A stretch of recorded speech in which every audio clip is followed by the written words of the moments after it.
Okay, this is the lesson 26, drainage, sewer, and septic. The other day we talked about the supply side. Now we're going to talk about the drain side. Where's the drain side start at? All the fixtures. All the fixtures. What's the first feature of the drain system at the fixture? The skimmer filter. Nope, piece. nope, nope. Petra? Yep, traps. What did the traps do? Trap. What? The air from the escaping back Oh, out Air escaping back out to where? into the home. Into the home. So the traps are water barriers preventing gases from re-entering the house.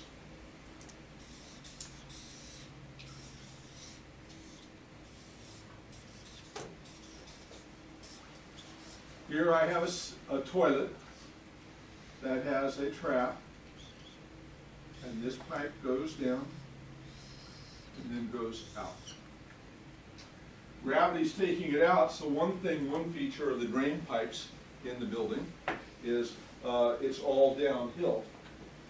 Now, this trap has a water barrier because as water goes into here, it pools at, here's a big picture of a trap.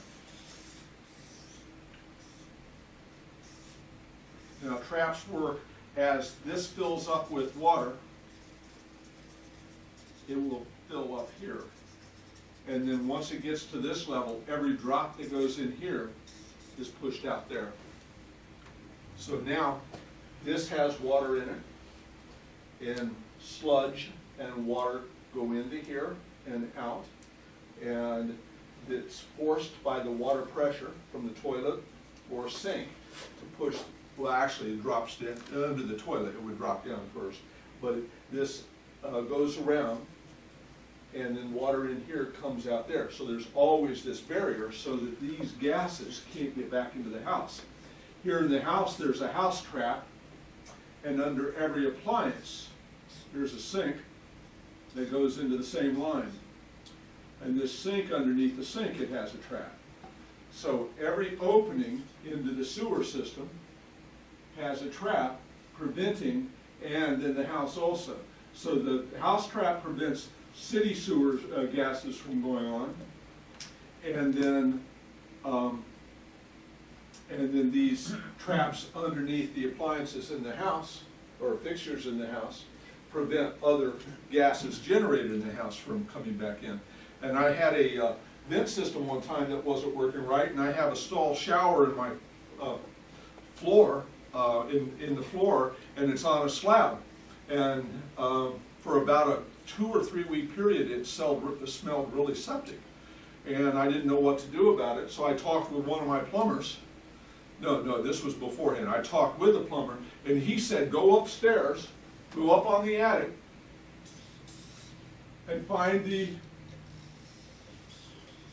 vent pipe, and take your hose and pour it down there, and flush water through the whole system to get rid of the plug. Because he assured me that that shower was gases were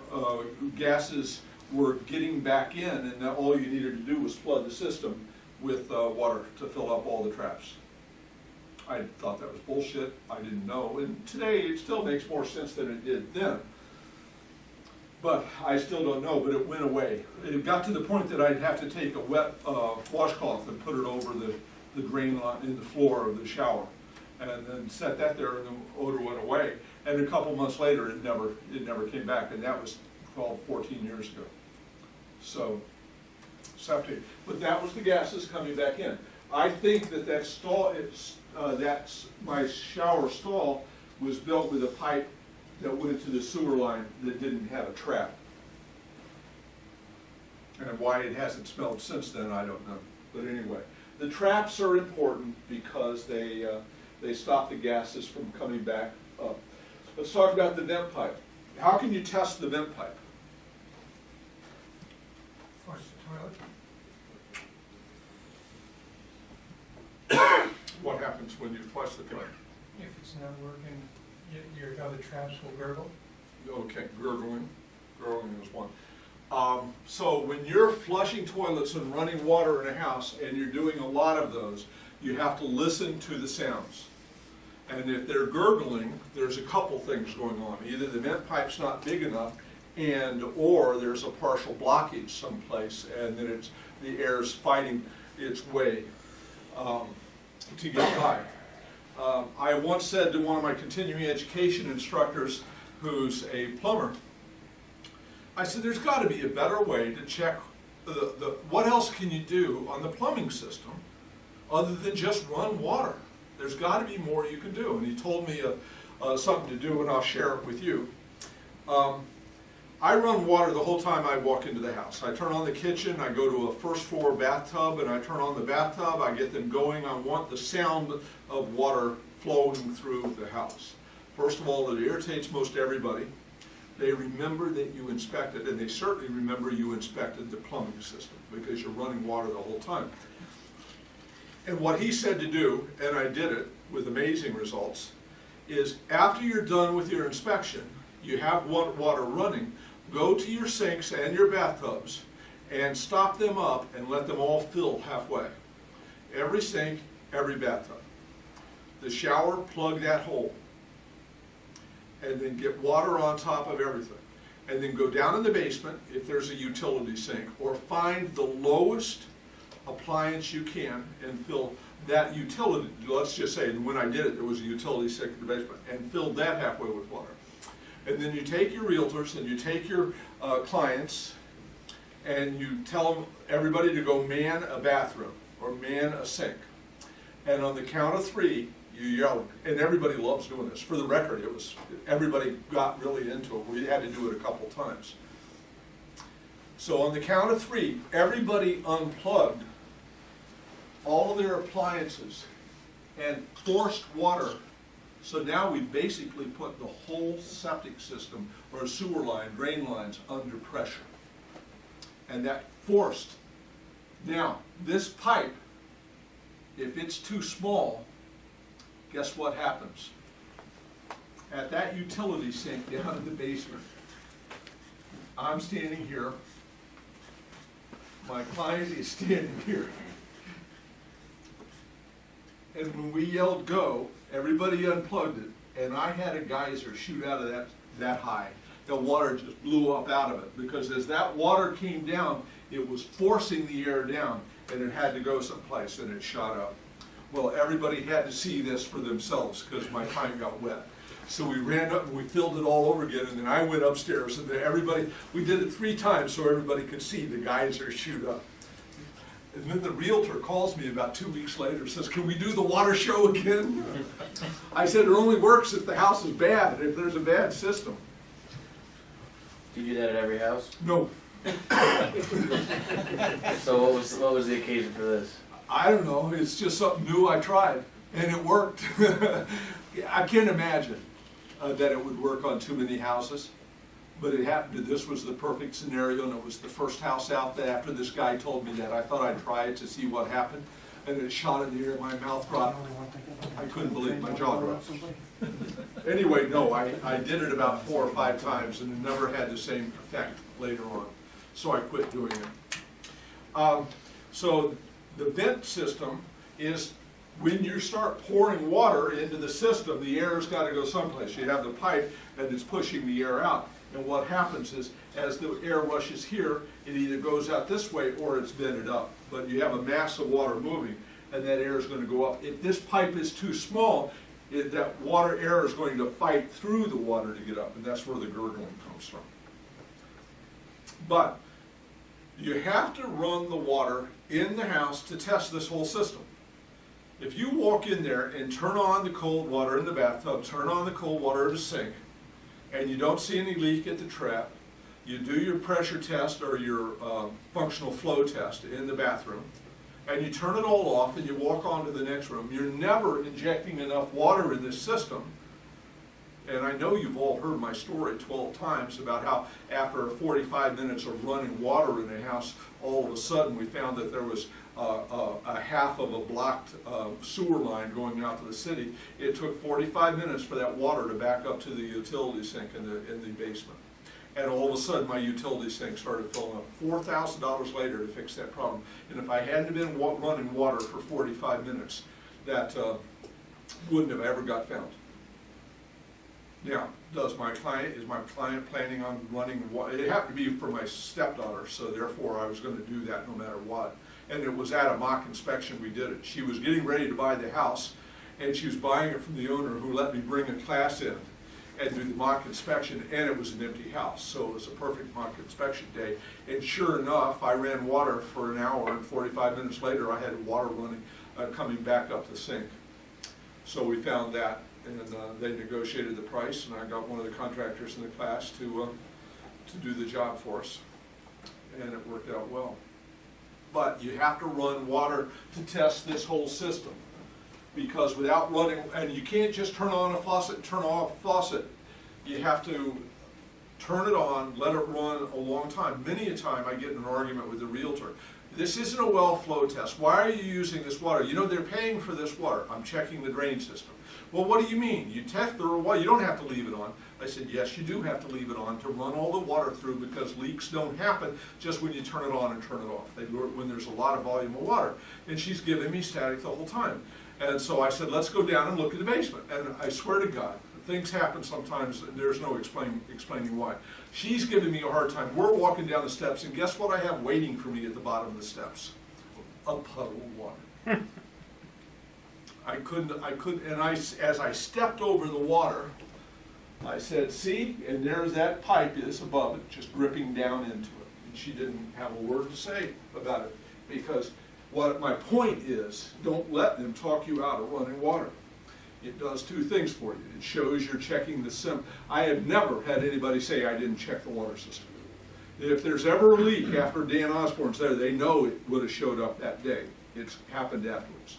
Nobody ever calls me and say you missed a plumbing issue. Maybe I missed a roof, or maybe I missed something else, but I never missed a plumbing issue, because they know Now, am I checking everything? No. I have one kitchen sink on and one bathtub on. But it creates the impression that the whole system is being tested. So, it's testing more than I could. I will not leave an upstairs sink or bathtub running. That's just negligent, because if that overflows, you're buying the floors, you're buying the ceiling, everything else. You can't do that. But with running water the whole time, it almost totally inoculates you from any kind of plumbing issues that come up down the road. The people move in and they turn on the shower and it starts leaking all over the basement floor. Say, sorry, I ran the water the whole time. You remember that. We were there that day. And you heard the water running the whole time. I didn't say anything to him that it wasn't that shower I left going the whole time. And I know it wasn't that day, because I ran the water in the room and it wasn't causing anything, and there was no stains underneath it before. So I felt comfortable that that leak happened afterwards. But it also shows how thorough you are, and shows that you check the drainage system thoroughly. So you keep an eye on the fixtures that you have on? On the first floor, the realtors typically hang out in the kitchen area. They're visiting, catching up on, until you call them down to the basement. When you find something, then they'll come down. Yep. But by that time, it's been on for an hour. So you strategically pick a Yeah, I just location, is what mentioned to you're them, hey, would you keep an eye on Yeah. that? I've never had a kitchen sink ever back up on me. Okay. I've had bathtubs back up slowly and caused a problem, but kitchen sinks never. So I'm always leaving the kitchen sink on from the moment I walk through the door till the end of my inspection. Okay. And then I try and keep the half bathroom if there's one downstairs, but I love a bathtub downstairs. Now I can turn the bathtub on slow, and it'll take for freaking ever, but it gets water running in those pipes too. And then when you're downstairs doing your termite inspection, your basement inspection, if there's any water leaking out of those pipes, it's going to show up. So you're really doing your plumbing inspection by just running water. Just run water. Septic systems.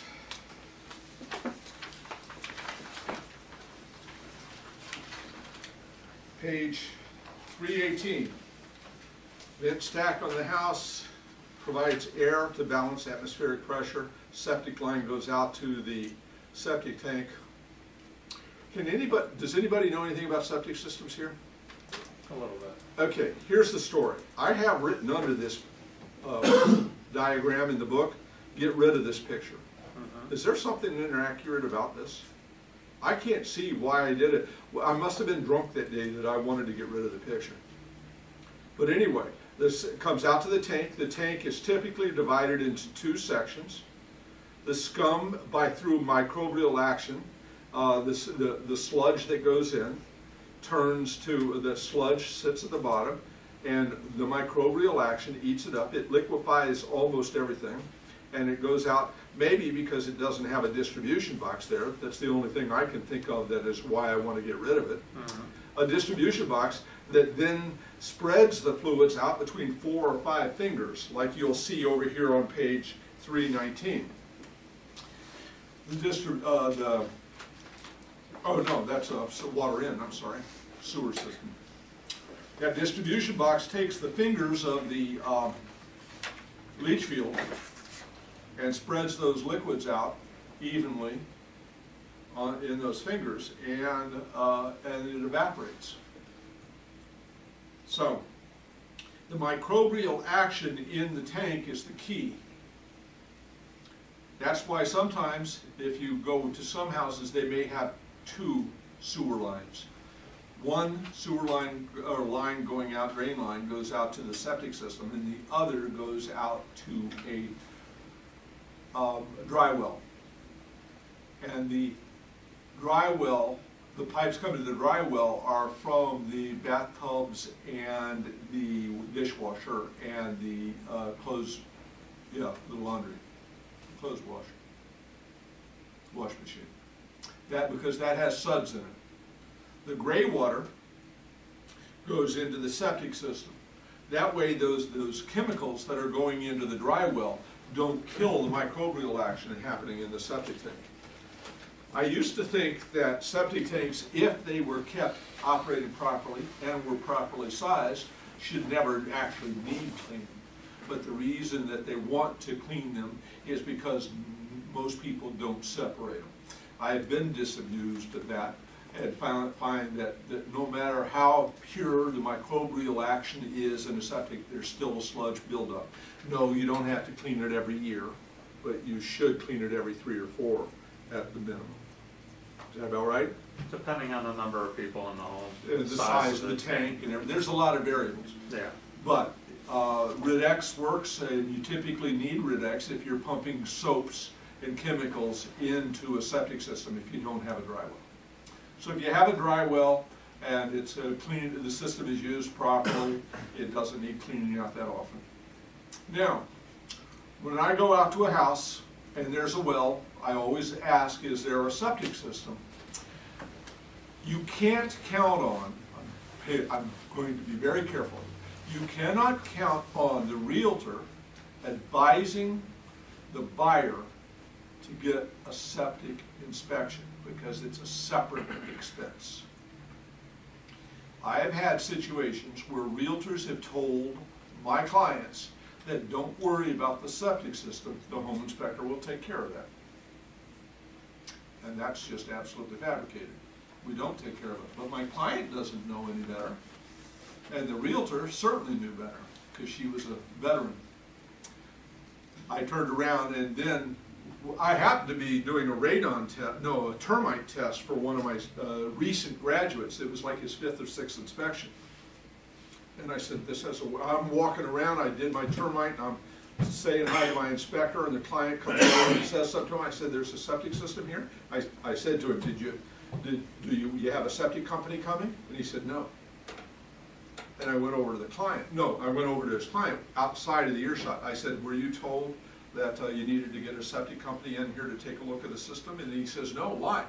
And I said, because we will refund you all your money, but the most expensive system in this whole house is the septic system. It could cost you up to $40,000 if this sucker's not working right. So we'll go home, you keep your money. If you're only going to do one inspection, do the septic tank. And he looked at me like I was from Mars, and he said, no, if it's that important, I'll do it. Continue on. He did it, and it wound up a bad distribution box, and it was $6 grand. And something tells me that they knew that. Why didn't they have a septic company coming in? But anyway, when you go out as a home inspector and you know there is a septic field, stop them and say, do you have a separate company coming out that is going to inspect that septic system? We don't do much with the system. As I was taught early on, and it's true, where that sewer line goes out the wall, that's where my responsibility ends. And as long as I'm running water, I'm even inspecting the pipe going out, because if there's something going on outside, it's going to back up into the house, right? So aren't I inspecting outside? I'm good to go. I've checked the system, it's not leaking here, I run water for an hour, and it's going out and it hasn't backed up. My job with the sewer system or septic system is totally done, and that counts for whether it's city sewer or a private septic system. But that's not where our responsibility ends, because our client doesn't know, in many cases, the importance of the septic system or how expensive it is. So I always have this conversation with every one of my students or with clients. You need to have a septic company coming out. Has the realtor informed you of that? Oh yes, she mentioned it and I'm scheduling. Okay, that's great. Or, no, she didn't say anything. I said, well, it's the most expensive system in the house. It can cost you anywhere from, if there's a problem, it'll cost you anywhere from $2,000 to $30,000 depending upon the extent of the problem. I would suggest getting another company to come out and check that septic system for you, inspect it. He says to me, how much is that going to cost? I say roughly around $300. He says, okay, I'll schedule it. And then I say, don't schedule it at the same time. Anybody want to venture a guess why I don't want it scheduled at the same time? You can't run the water if they're pumping out. Well, they want it run. They'll come in and turn it on. Oh. They want it run. Do you divide their attention? Nope.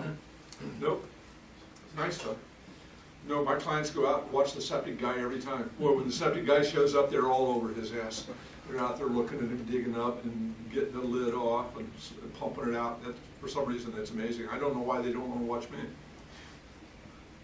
Why? Why do I not want them both there at the same time? I don't know. Okay.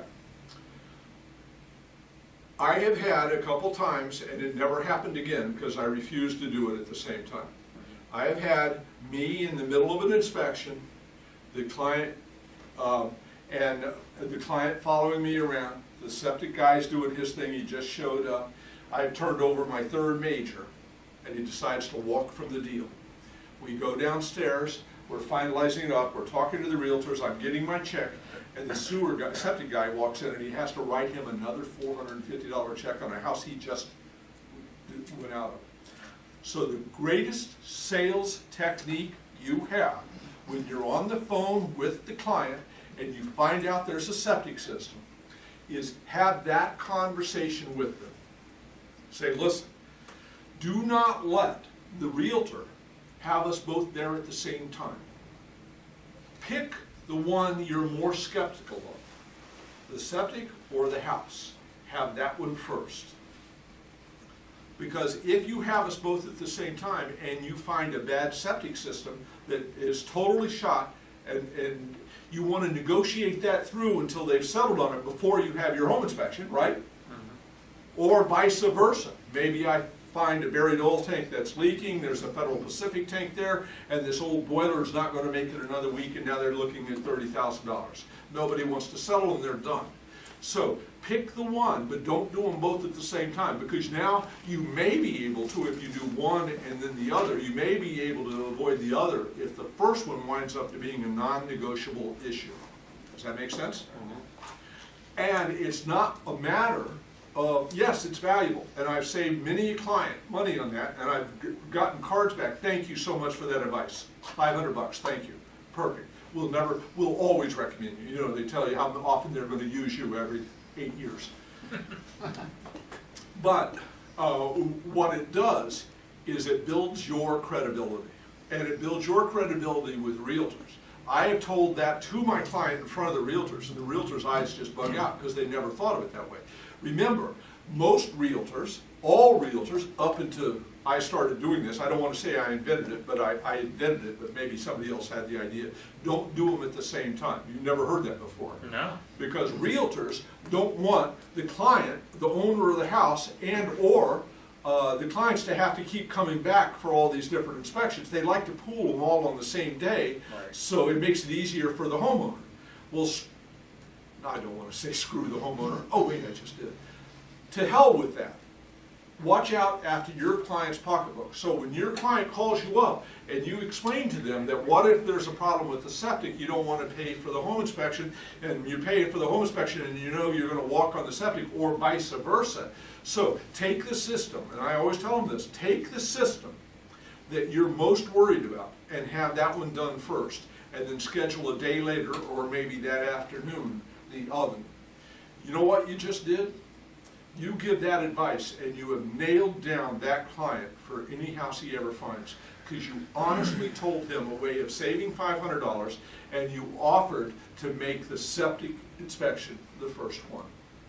And they just love it. And I don't blame them. I would love it if somebody treated me with that kind of respect, that actually offered me opinions that come from experience and not just to grab $500. So that septic system is a valuable opportunity for you to do some marketing in terms of building your credibility with your client, which works on your word of mouth, and also builds credibility with the realtors, who, the good ones out there, are going to remember that and see that side of it. They don't look at it that way. They just look at it as a way of not inconveniencing the owner. Correct? Sewer system is the same thing, but going into the city street, the best way you can inspect that pipe is just running water. The story I just told you about my stepdaughter's house, was running it for an hour, and 45 minutes later it was backing up. That's the only thing you can do with the sewer system. There's nothing else to do.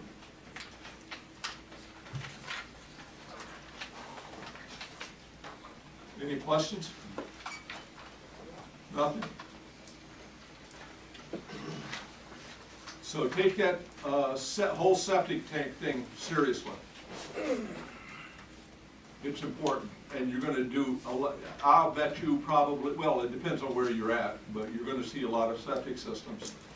Just make sure your client is having a separate contractor come out there and do the system.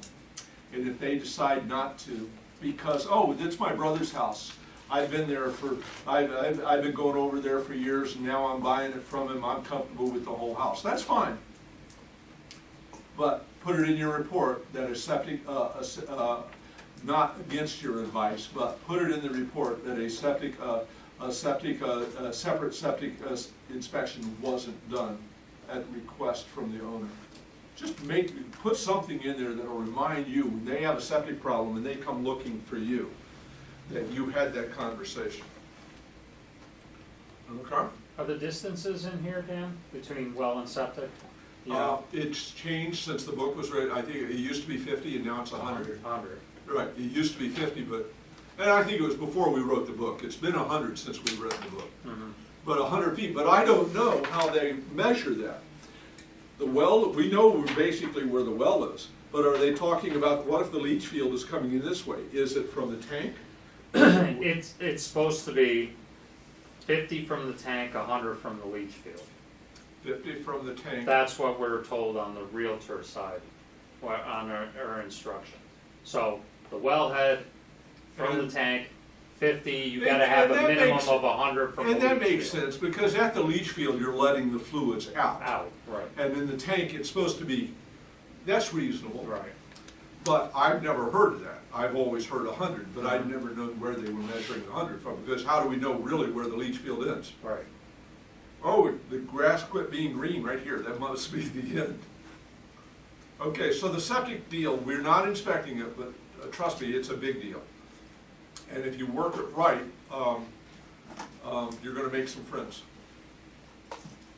Any other questions, comments? Thank you very much. Have a good evening.